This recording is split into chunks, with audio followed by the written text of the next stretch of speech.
As JHD mentioned, my name is Quan Tran, and I'm currently a senior lecturer at Yale University. And my day job is I teach in a program called Ethnicity, Race, and Migration. And one of my specializations is in Asian American histories.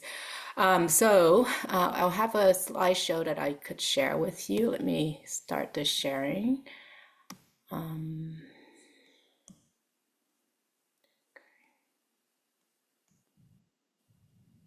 you all see my slide? Thank you. Yep.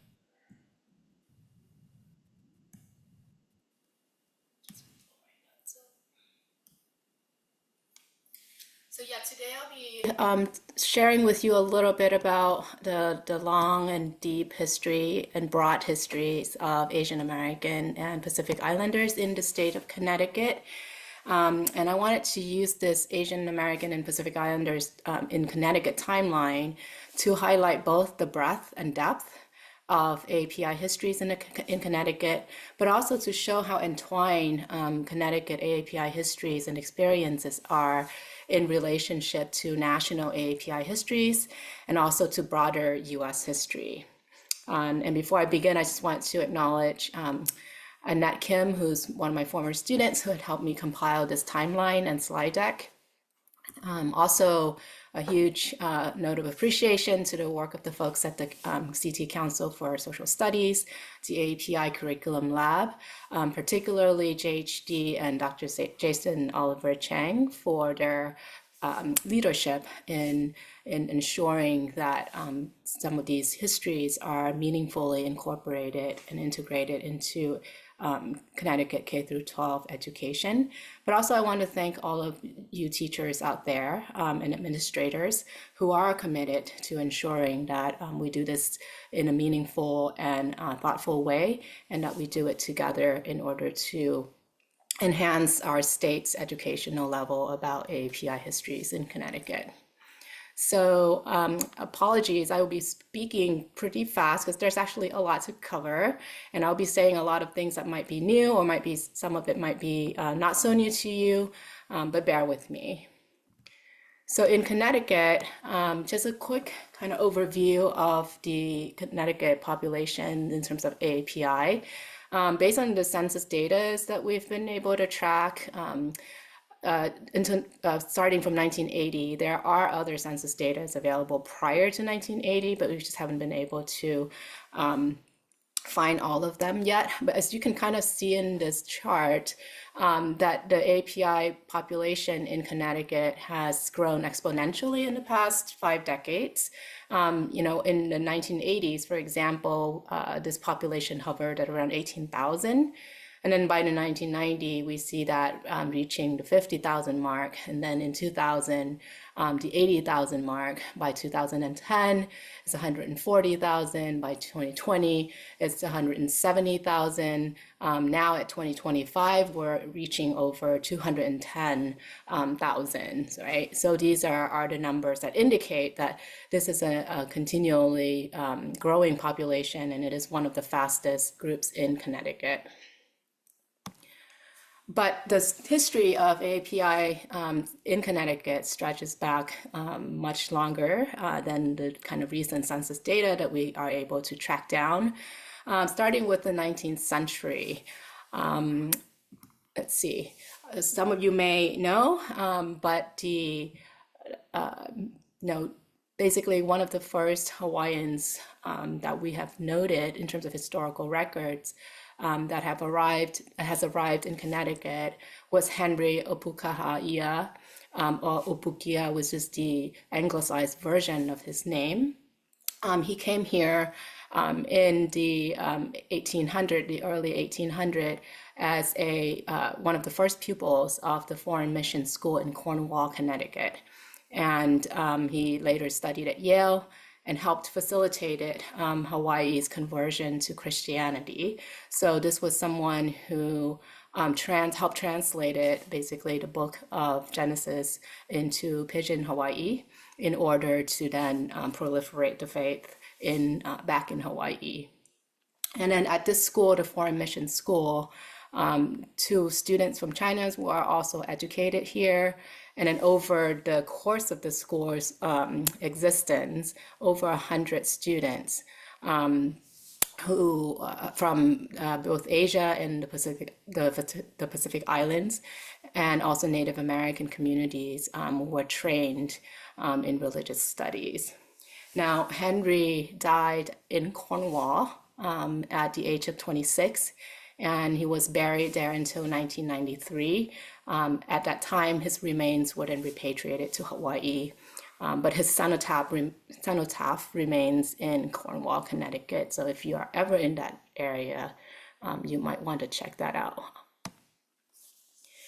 Native Hawaiians and other Pacific Islanders also had a presence in Connecticut through the whaling industry. They were employed on whale ships stretching from Nantucket, Rhode Island to Martha's Vineyard, to New Bedford, and also here in Connecticut at the kind of Mystic area. Basically, these vessels would go to these waters, and the folks from the Pacific Islands would join these vessels as hired hands, and then they would return to the ports of origin and set foot in places like Connecticut and Massachusetts. Around the same time, we also saw the arrival of a Chinese who became the first Chinese to receive a degree from Yale University. His name was Young Wing. He graduated then from Yale as an undergraduate in 1854. He went back to China and served as a diplomat. Later, he returned to Hartford and spearheaded the Chinese educational mission, which around like 1870s, and that was based in West Hartford in the Farmington area. He then married Mary Kellogg in Hartford, and then subsequently published his biography, My Life in China and America. So for those of you who are teaching history of this period, that might be a very interesting text for you to engage with and share with your students, and the text is available online. Then he died in Hartford in 1912 at the age of 84. During his lifetime, Connecticut was also entangled in Asian American history and kind of Asian diasporic history in a different way, which was through, so Connecticut business people have benefited from the coolie trade, and coolie is put in quote here, which is basically the indentured servitude of Chinese and Indian laborers who were exported from India and China and then imported into the various Caribbean countries to replace the kind of enslaved labor that were done by enslaved Africans. And so when we think of Connecticut history, right, it's not just, or API history in Connecticut, it's not just sort of the physical presence of the people in the state, but it's also how the larger Asian Americans and the larger Pacific Islander diasporic communities are entangled in these larger economic systems.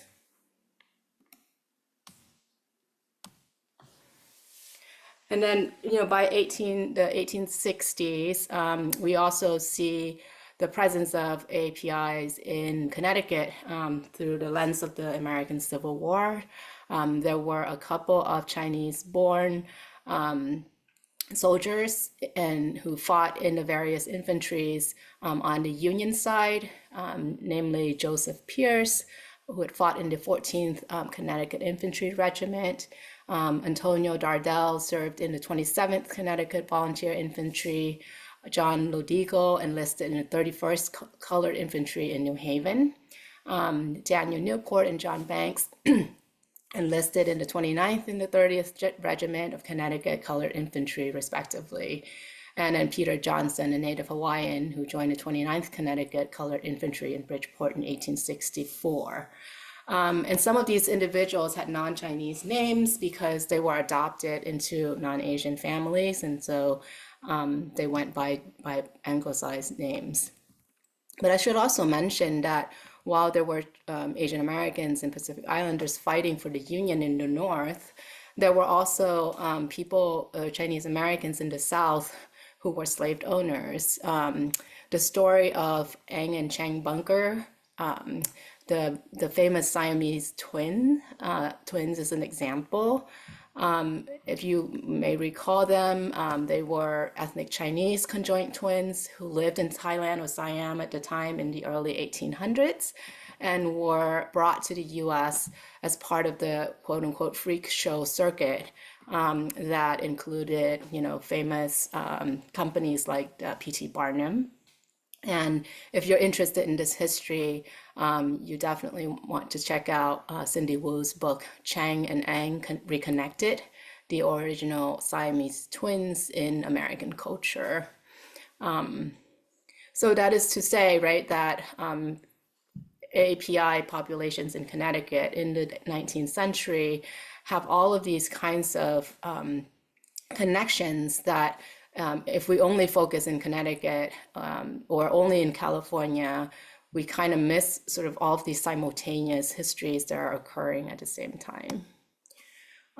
Skipping forward to the 1870s, remember I had mentioned earlier about young Wing. So when Wing came back to the US, he established a Chinese educational mission, which was in Hartford.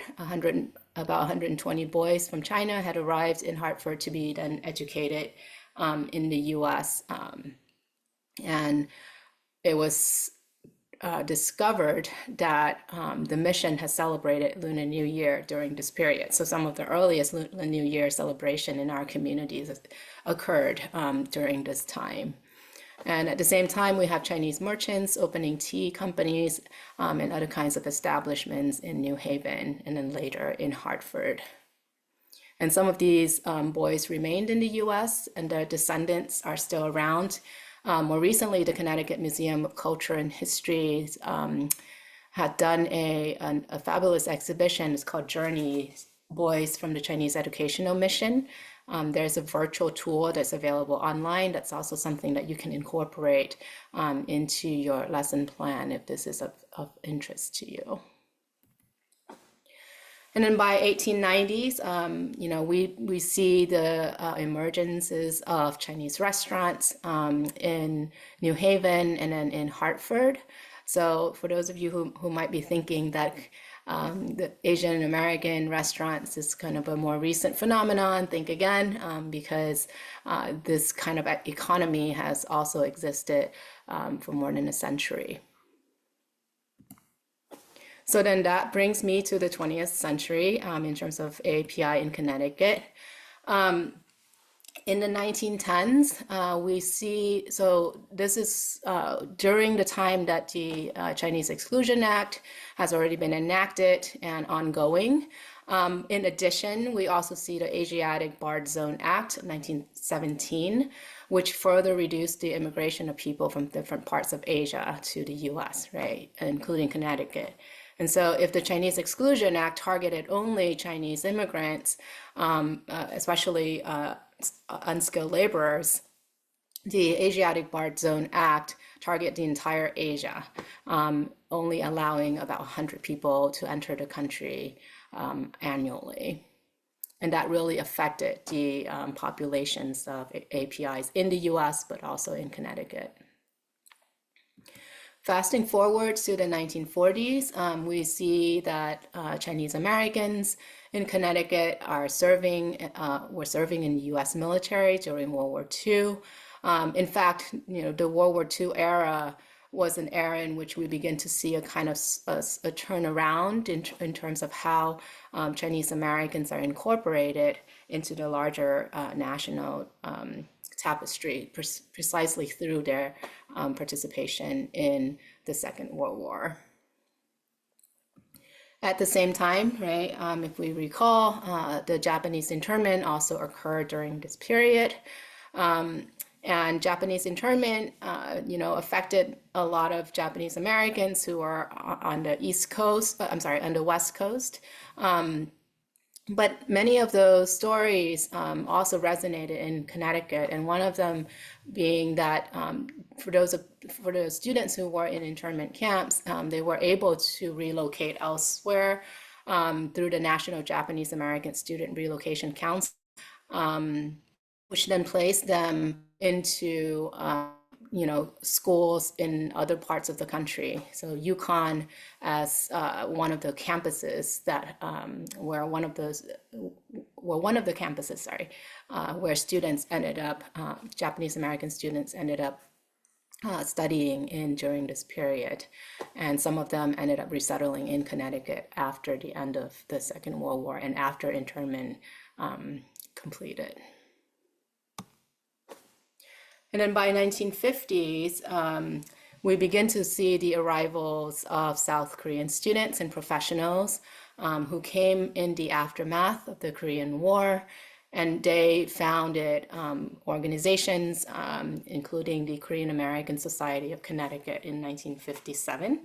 So again, this is to stress that some of our Asian American communities have been established in Connecticut for many, many decades, if not more than a century ago. And then a huge change happened in the 1960s with the 1965 Immigration and Nationality Act. This facilitated then the migration of skilled workers from different parts of Asia, including people from South and Southeast and East Asia to the US largely, and specifically to Connecticut. And then in the 60s, we also see the presence of Filipino students and healthcare workers, as well as others who then established several communities in Connecticut, including the Philippine American Association of Connecticut and the Filipino Association of Connecticut, both of which were founded in the 1960s. And it's also important to mention here, right, that prior to these formations, we also have to take into account the Spanish-American War that ended in 1898, and then the colonization of the Philippines by the U.S. That ensued after the Philippine-American War. And U.S. colonization in the Philippines lasted until 1946, and those kinds of colonial formations facilitated the migrations of many Filipinos to the U.S. even prior to the 1960s. Again, we see the establishment of the Organization of Chinese Americans in Fairfield County. And the next decade, we also see the arrivals of Southeast Asian refugees who were coming from Laos, Cambodia, and Vietnam, and they resettled in Connecticut, but also elsewhere across the country. Their presence came in the wake of the end of the Vietnam War and the Cambodian genocide under the Khmer Rouge. And then its family reunification provisions established by the 1965 Immigration and Nationality Act further enlarged these communities across Connecticut in the subsequent decades. So as you can kind of see, there's a pattern here in which U.S. involvement abroad have, whether it's through colonization or through warfares, have direct impact on the migrations of Asian populations to the U.S. and also Pacific Islander populations to the U.S. I'll skip here. This is kind of when we first have the census data. So by then, 1980s, 18,970. The 80s also saw a large influx of Asian Americans, and particularly Southeast Asian American. And we see that these communities begin to form their own association in order to mutually assist each other for their resettlement and their integration into local communities, and at the same time, right, these organizations also function as a kind of cultural bearers, right, for the community. And here we can kind of see, as an example, would be the Chinese Language School of Greater Hartford and Chinese Cultural Center are opened. And again, there's a flurry of community formations happening during this period with the birth of the Korean Language and Cultural Education Institute at Trinity College. The Japanese Society of Connecticut was formed, the Global Organization of People of Indian Origin in Connecticut. With these community, there are also, right, the increase in the AAPI student population at universities across the state, including UConn. And these young people also, faced a lot of discrimination, and one of the most prominent example was the racism that were directed at Asian American students by fellow students at UConn on a bus to a dance in 1987. And these kinds of anti-racism, these kinds of anti-Asian hatred led to the need for communities to pick up a larger voice in order to represent themselves. And we also see a rise in AAPI activism in order to combat this form of racism. And the 90s continues to see the arrivals of other AAPI groups, but also the formations of other institutions. So here we see the early 90s, the Tibetan Association of Connecticut was formed at UConn, the UConn Asian American Cultural Center and UConn Asian and Asian American Studies Institute were formed. These become the kind of institutionalized spaces in which AAPI history can be addressed, right? And experiences can be addressed and studied. And we also see the Sikh Association, the Hmong Foundation, etc. So fasting forward to the 21st century, AAPI in Connecticut continues to see the arrivals of new populations. So in this case, the Karen community who are coming from Myanmar, the Bhutanese communities, and they resettle in various parts of Connecticut.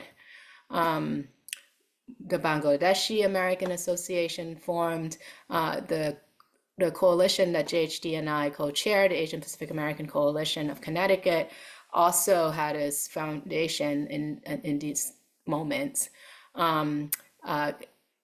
conjointly with the formation of the Asian Pacific American Affairs Commission that was created by the CT General Assembly, and then the Nepalese Association of Connecticut. So you can see that in the 1990s and the 2000s, there's an attempt to consolidate a form of API representational power, right? Both in the kind of individual ethnic groups, but also in a more collective form of thinking about API representations and advocacy.